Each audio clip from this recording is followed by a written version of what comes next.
seorang gembala di tempat kunjungin, doain. Ketika engkau menjadi gembala komsel, engkau harus berpadanan dengan gembala komsel. Panggilannya. Dia nanya, kenapa nggak hadir? Atau doain. Jadi jangan, kabar aku mau didoakan. Tolong telepon kakak itu aja kalau mau doa, gitu ya. Nggak bisa lagi begitu. Engkau seorang pemain musik, engkau harus berpadanan, gitu. Ketajamannya untuk apa? Untuk ngerti, oh ini kunci ini, oh ini masuknya di sini, gitu. Chord-chordnya harus semakin, harus berpadanan. Kalau nggak berpadanan, nggak sampai kepada tujuan, saudara. Sama seperti rel kereta api itu kan harus berpadanan. Karena ada kereta apinya, dia coba kalau saat melenceng sini satu lurus, gebrak. Kalau hidup kita tidak berpadanan dengan apa yang Tuhan inginkan, maka hidup kita akhirnya melenceng. Nggak akan sampai kepada apa yang Tuhan inginkan. Jadi orang Kristen hidup kita harus berpadanan dengan apa? Dengan kekristenan kita, iman kita. Harus berpadanan dengan apa yang firman Tuhan katakan. Mari di situ dikatakan di Efesus 4 ayat 1, mari. Coba dibaca. Di Efesus 4 ayat 1 dikatakan.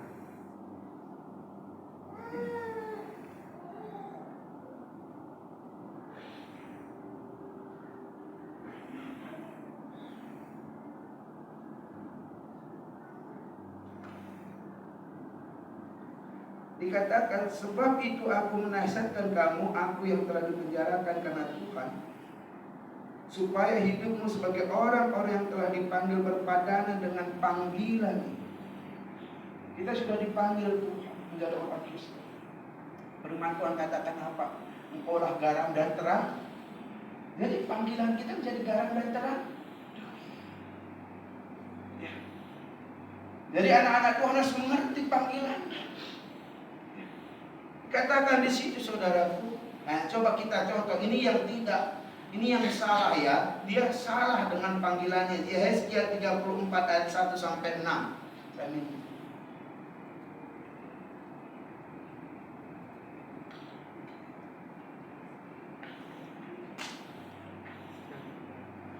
Kalau kita tidak berpadanan dengan panggilan kita, ya kita akhirnya, poin terakhirnya nanti Allah menjadi lawan kita. Kalau kau tidak berpadanan dengan panggilanmu, mainnya contoh kalau mahasiswa dia tidak berpadanan dengan mahasiswa belajar, maka waktu mau sidang kau waduh bagaimana nih hal-hal yang ringan-ringan pas waktu ujian. Kalau terakhir kan ujian terakhir kan sidang gitu loh. Kalau dia tidak berpadanan dengan panggilannya, mainnya bukan menjadi berkat, menjadi pengangguran. Coba kita buka, bisa tampil dari kita. Yeskiel 34 ayat 1 sampai 6. Kalau enggak silakan salah satu orang membacanya, biar saudara tahu. Ya, tidak pernah berada bermain-main dengan kita, dia serius.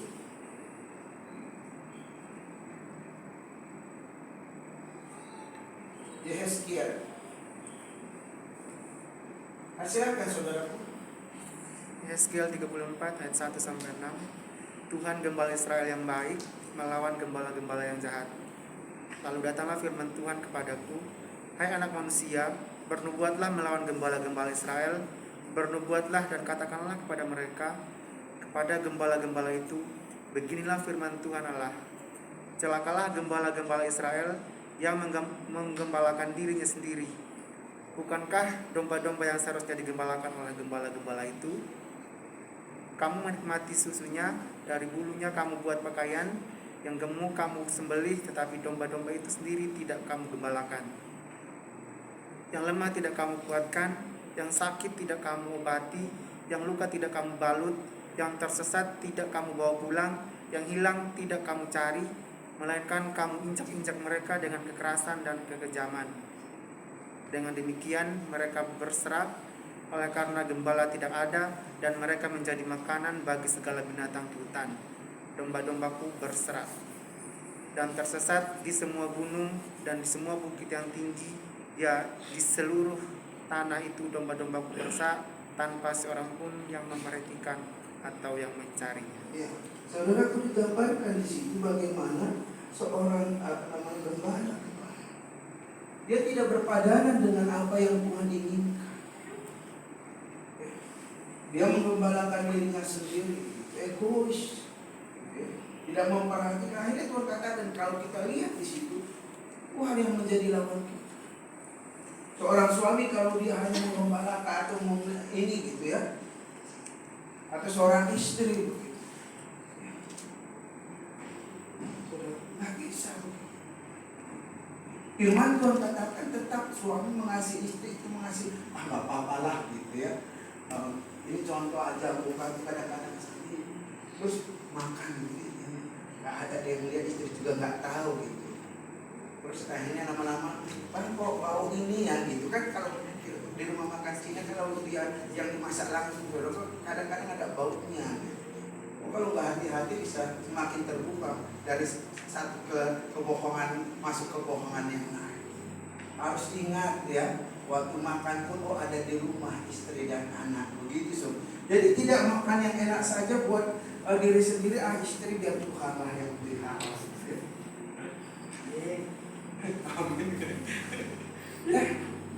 Bapak-bapak tidak harus tidak hanya memelihara dirinya sendiri, tapi dia ada istri dan anak. Istri-istri juga begitu. Oh, dia pas belanja, nggak apa-apa lah. Suami juga nggak tahu lah. Kalau saya makan pecel sendiri, kira-kira begitu. Tapi dia tahu, oh di rumah ada suami, ada anak. Kalau itu yang kita jalankan berpadanan dengan itu, tidak ada yang bisa memisahkan suami dan istri. Dia tidak mau membuka hal-hal yang lain karena dia berpedoman pada firman. Orang-orang muda juga begitu. Jangan kira Tuhan hanya, jangan kira Tuhan nggak dengar kok. Tuhan nggak tahu kok, sama kayak gembala-gembala. Tuhan yang menjadi lawan kita terakhir kalau kita tidak berpadanan dengan panggilan yang Dia sudah berikan dengan kita. Nanti saudaraku, kayak orang Israel sampai akhirnya Tuhan buang 70 tahun. Kalau hari ini Tuhan gak buang lagi kita karena apa? Ada Kristus. Dia tidak marahin lagi kita karena dia ada Kristus. Tapi apa yang firman Tuhan katakan, apa yang kau tanam itu yang kau lakukan. Kalau kau malas belajar itu yang kecil, terus akhirnya yang ada adalah kau dapatkan pekerjaan yang baik, itu kan akhirnya menjadi